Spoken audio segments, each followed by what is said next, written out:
नमस्कार दे रिपोर्टे स्वागत। बैराकपुर लोकसभा केंद्रे भोट परवर्ती हिंसा अब्याहत। रातेर अंधकारे आबारो उत्तप्त हये उठल भाटपाड़ा। बीजेपी नेतार बाड़ी लक्ष्य करे पड़ल बोमा। घटनाके केंद्र करे आतंकित एलाकार बासिन्दारा। सीसीटीवी कैमेराय धरा पड़ेছে সেই ছবি। देखबो।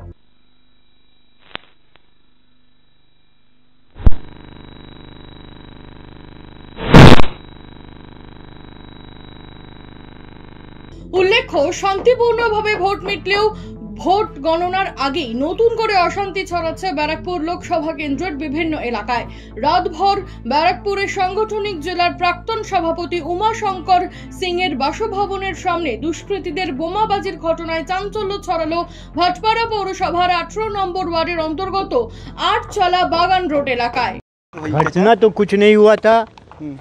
जब से वोट हुआ है उधर के लड़के लोग आतंकित आते हैं, घूमते हैं, गुंडे बदमाश लोग, लेकिन अपना से कोई मतलब नहीं है। रात को कोई बम फेंक गया आतंकित करने के लिए। आपके घर के सामने यही तो आपके सामने बम विस्फोट है। आपका भैया कौन पार्टी में था?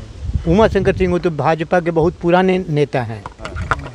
वो भाजपा के पुराने नेता हैं, यहाँ के मंडल अध्यक्ष रह चुके हैं और भी बड़े बड़े पोस्टों पे रह चुके हैं। डर का माहौल है क्या यहाँ पे? इसलिए मारा? कोई कारण नहीं, इसलिए मारा कि ये इधर के लोग बीजेपी को वोट दिए हैं, शायद इसलिए।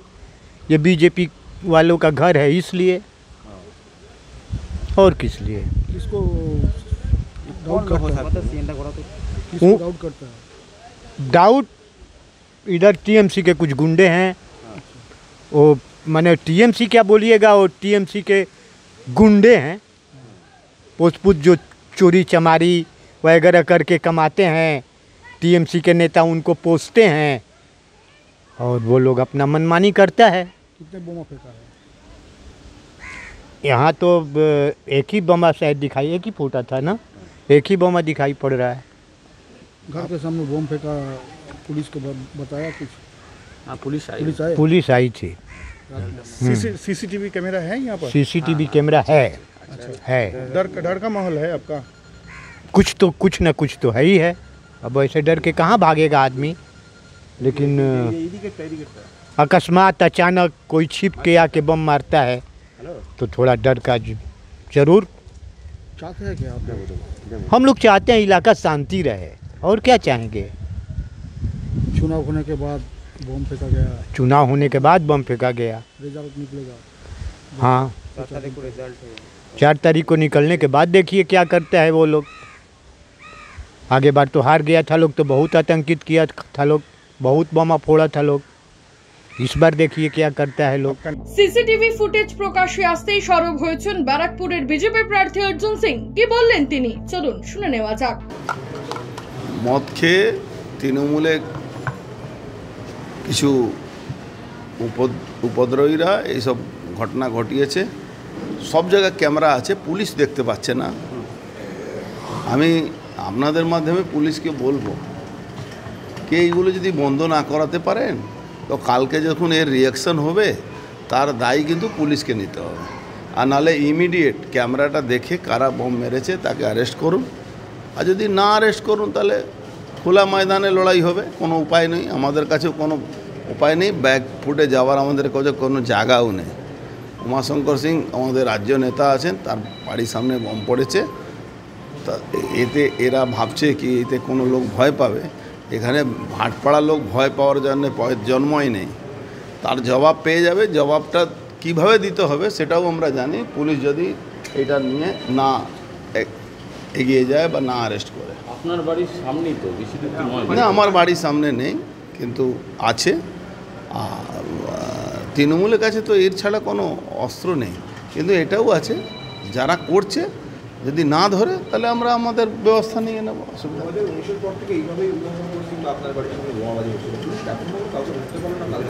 না, ধরতে পারবেও না, পুলিশ ধরতে পারবে না, আমরা ধরে নেব, অসুবিধা নেই। পুলিশ যদি না ধরে আমরা ধরে দেব। অদ্ভুত প্রশ্ন আপনি করছেন, পুলিশ নিষ্ক্রিয় কেন? মমতা ব্যানার্জি পুলিশকে নিষ্ক্রিয় রেখে বাংলায় ক্ষমতায় আছে, আর কি আছে? এ তো কোনো নতুন ব্যাপার আর জিজ্ঞেস করলেন নাকি? এটা তো মমতা ব্যানার্জি ক্ষমতায় থাকার জন্য পুলিশকে নিষ্ক্রিয় রাখেন। ঘটনা প্রসঙ্গে কি জানালেন ভাটপাড়া পৌরসভার উপপৌর প্রধান দেবজ্যোতি ঘোষ, শুনবো। বিজেপি নেতার বাড়ির সামনে রাস্তায় বোম পড়েছে।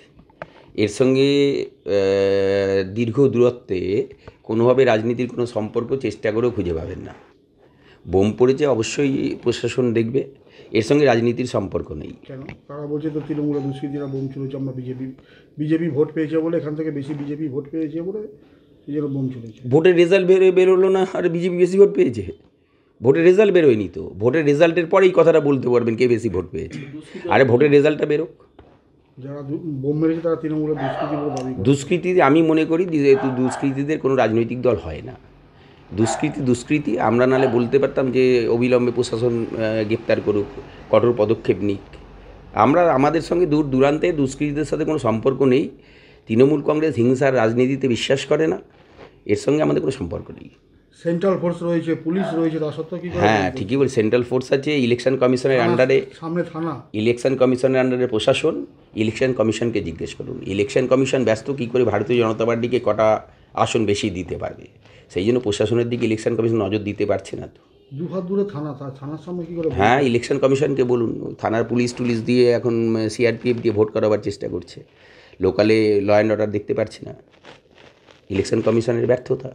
ইতিমধ্যেই ঘটনার তদন্ত শুরু করেছে পুলিশ। তবে অর্জুনের হুমকি, অপরাধীদের দ্রুত গ্রেপ্তার করার ব্যবস্থা করুক প্রশাসন, না হলে এর পাল্টা প্রতিরোধ তৈরি হলে তখন সামাল দিতে পারবেন না। এখন দেখার ৪ঠা জুনের পর কি পরিস্থিতি হয় ব্যারাকপুর লোকসভা কেন্দ্রের। সুফল মজুমদারদের রিপোর্ট, ভাটপাড়া। সমস্ত খবরের আপডেট পেতে লাইক করে সাবস্ক্রাইব করুন সাবনাভিক নিউজ। সেই সঙ্গে বেল বাটন প্রেস করতে ভুলবেন না। আপনাদের একটা সাবস্ক্রিপশন আমাদের জন্য অত্যন্ত মূল্যবান। জয় হিন্দ।